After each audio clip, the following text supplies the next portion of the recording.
Улсын хурлын хаврын чуулган эхлэхдээ зэрэгцэн улс төрийн намууд засгийн газарт хариуцлага тооцох зарчмын шаардлага тавина гэх хүлээлт нийгэмд үүссэн байсан. Гэвч эсвэргээрээ Зандагчдрын засгийн газарт ажиллаж байгаа Чойжил Сүрэн болон Наранбаяр нар өөрсдөө огцрох хүсэлтэд гаргасан байна. Энэхүү хүсэлтийг ерөнхий сайд хүлээж авах хэсэг нь одоогоор тодорхойгүй ч тухайн хоёр сайдын суудлыг сольж томилгоо хийх магадлал өндөр байна.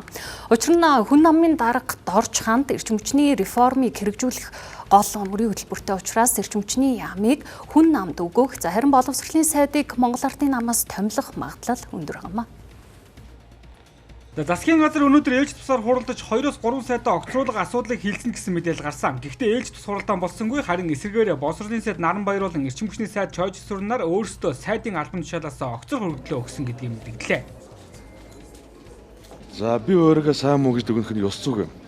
Зүгээр ямар тоо баримт гаргаад ямар салбар хүлээж аваад ямар байдалтай хүлээж аваад ямар байдалтай хүлээлгэж өгч байгаа ойрын хугацаанд олон нийтэд тайлан тавь.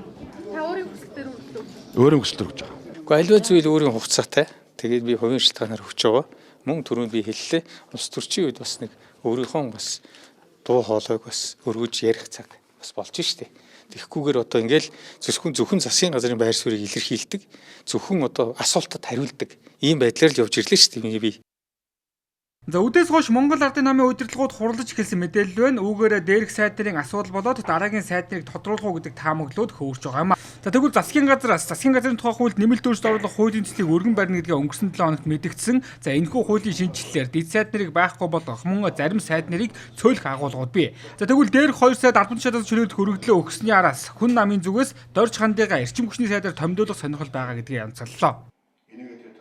Нөгөө талдаа бол улс орны үндэсний аюулгүй байдалтай холбоотой салбар. Ийм чухал салбар учраас хүн ном бол энийг бол суурьаар нь урт хугацаанд нь шийдээд цаашдаа 2030 оноос эхлээд эрчим хүчээ бүрэн дотооддоо хангаж экспортлохын боломж, эдийн засгийн өсөлтийг хангахын боломж байна гэж харж байгаа учраас энэ дээр бол бас тодорхой манай намын бодлого мөрийн хөтөлбөр засгийн газарт орсон. Тэгэхээр энэ зөвшөөрлөлийн хүрээнд бол бас нэг яригдж байгаа салбар мөн. За энэхүү засгийн газрын бүрэлдэхүүнээс хоёр сайдын нэр өөрчлөгдөх нь үндсэндээ тодорхой болж байна. За түүнчлэн засгийн газрын бүтэц өөрчлөгдөж дэд сайдуудыг чөлөөлөх, зарим яамдыг өөр хооронд нь нэгдэх асуудлууд яригдж болзошгүй байна.